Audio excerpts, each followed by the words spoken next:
ನಾನ್ wrong ಅಂತಲ್ಲ. At least ನಾವು ಮಾತಾಡ್ಕೊಳಕ್ ಒಂದು ವೇದಿಕೆ ಸಿಕ್ಕಿತ್ತಲ್ಲ ನಮ್ಗೆ, ಅದಾಗ್ಲಿಲ್ವಲ್ಲ ಇವತ್ತು. ಅವಶ್ಯಕತೆ ಇರಲಿಲ್ಲ, ಅವಶ್ಯಕತೆ ಇಲ್ಲ. ಅದು ನಿಮ್ಮ ವ್ಯಕ್ತಿತ್ವ.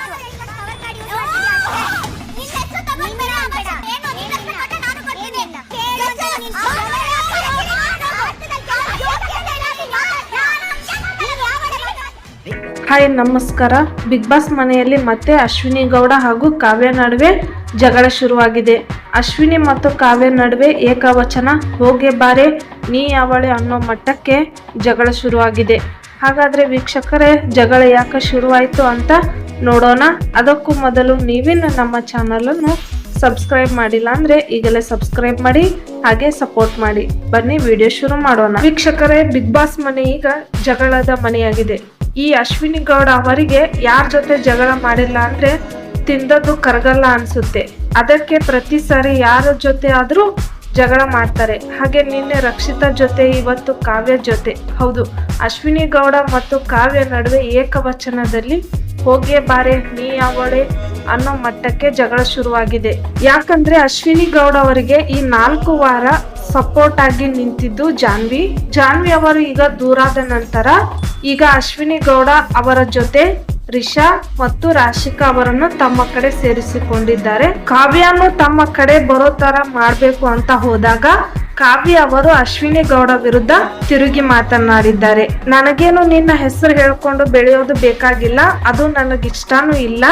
ಆದ್ರೆ ಅಶ್ವಿನಿ ಗೌಡ ಅವರು ನಮ್ಮಿಬ್ಬರಿಗೆ ಒಂದೇ ವೇದಿಕೆ ಸಿಕ್ಕಿರುವಾಗ ನಾವಿಬ್ಬರು ಅಭಿಪ್ರಾಯವನ್ನು ಹಂಚಿಕೊಂಡಾಗ ನಾವು ಒಂದಾಗ್ತಿದ್ವಿ ಅಂತ ಹೇಳಿದಾಗ ನಿನ್ನ ಹತ್ರ ಹಂಚ್ಕೊಳ್ಳೋಕೆ ನನಗೇನು ಇಲ್ಲ ಅಂತ ಕಾವ್ಯ ಅವರು ಅಶ್ವಿನಿ ಗೌಡಗೆ ಡೈರೆಕ್ಟ್ ಆಗಿ ಹೇಳ್ತಾರೆ. ನಿನ್ನ ಅಂತಿದ್ದೀಯಾ, ನೀನು ಮರ್ಯಾದೆ ಕೊಟ್ರೆ ನಾನು ಮರ್ಯಾದೆ ಕೊಡ್ತೀನಿ. ನಿನಗೆ ಈಗೋ ಇರೋದಕ್ಕೆ ನೀನು ನನ್ನ ಹತ್ರ ಬಂದು ಮಾತಾಡಿಲ್ಲ, ನಾನೇ ಬಂದು ನಿನ್ನ ಹತ್ರ ಮಾತಾಡ್ಬೇಕಿತ್ತು ಅಂತ ನೀನು ಹೇಳ್ತಿದ್ದೀಯ. ಆಗ ಅಶ್ವಿನಿ ಗೌಡ ಅನ್ನೋ ಹೆಸರನ್ನು ಬಳಸಿಕೊಂಡು ನೀನು ಬಿಗ್ ಬಾಸ್ ಮನೆಯಲ್ಲಿ ಬೆಳೀತಿದ್ದೀಯ ಅಂತ ಹೇಳಿದಾಗ ನಿನ್ನ ಹೆಸರು ಬಳಸಿಕೊಂಡು ಬೆಳೆಯುವ ಅವಶ್ಯಕತೆ ನನಗಿಲ್ಲ ಅಂತ ಕಾವ್ಯ ಅವರು ಅಶ್ವಿನಿ ಗೌಡ ಅವರಿಗೆ ಮುಖಕ್ಕೆ ಹೊಡೆದಂಗೆ ಹೇಳ್ತಾರೆ. ಮನೆಯಲ್ಲಿ ಇದ್ದ ಸ್ಪರ್ಧಿಗಳಿಗೆ ಅಶ್ವಿನಿಯನ್ನು ನೋಡಿ ನಗೋತರ ಆಗುತ್ತೆ. ಅಶ್ವಿನಿ ಅವರಿಗೆ ಅವಮಾನ ಆದಾಗ ನಿನ್ನ ಯೋಗ್ಯತೆಗೆ ಒಂದು ಟಾಸ್ ಗೆದ್ದು ಆಡಕ್ ಬರಲ್ಲ, ಬಾರೆ ತಾಕತ್ತಿದ್ರೆ ಆ ಕಡೆ ಕೀಳಿ ಅಂತ ಹೇಳ್ತಾರೆ. ನನಗೆ ಗೊತ್ತು, ಅದನ್ನ ಹೇಳಕ್ಕೆ ನೀನ್ ಯಾವಳೆ ಅಂತ ಕಾವ್ಯ ಅವರು ಹೇಳ್ತಾರೆ. ನೀನು ಯಾವಳೆ ನನಗೆ ಹೇಳೋಕೆ ಅಂತ ಅಶ್ವಿನಿ ಅವರು ಹೇಳ್ತಾರೆ. ಇಲ್ಲಿ ನೋಡಬಹುದು, ಕಾವ್ಯ ಅವರು ಜನಗಳಿಗೆ ಇಷ್ಟ ಆಗ್ತಾರೆ. ಯಾಕೆ ಅಂದ್ರೆ ಅಶ್ವಿನಿ ಗೌಡ ಅವರು ಯಾರನ್ನ ಬೇಕಾದ್ರೂ ಮ್ಯಾನಿಪ್ಯುಲೇಟ್ ಮಾಡಿಬಿಡ್ತಾರೆ. ಆದ್ರೆ ಗಿಲ್ಲಿ, ಕಾವ್ಯ, ರಘು ಇವರನ್ನ ಯಾರು ಕೂಡ ಮ್ಯಾನಿಪ್ಯುಲೇಟ್ ಮಾಡೋದಕ್ಕೆ ಆಗಲ್ಲ.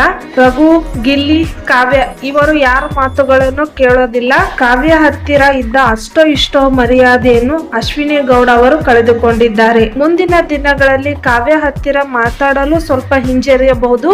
ಕಾವ್ಯ ಈಗ ಅಶ್ವಿನಿ ಗೌಡ ಅವರಿಗಿಂತ ಸ್ಟ್ರಾಂಗ್ ಅಂತ ಗೊತ್ತಾಗ್ತಾ ಇದೆ. ಹಾಗೆ ಅಶ್ವಿನಿ ಗೌಡ ಅವರು ಎಲ್ಲರ ಮುಂದೆ ಮತ್ತಷ್ಟು ಚಿಕ್ಕವರಾಗ್ಬಿಟ್ರು ಅಂತ ಅನಿಸ್ತಾ ಇದೆ ನನಗೆ. ಮತ್ತೆ ವೀಕ್ಷಕರೇ, ಇದರ ಬಗ್ಗೆ ನಿಮ್ಮ ಅಭಿಪ್ರಾಯ ಏನು ಅಂತ ಕಮೆಂಟ್ ಮಾಡಿ ಮತ್ತು ಪ್ಲೀಸ್ ಸಬ್ಸ್ಕ್ರೈಬ್ ಮಾಡಿ.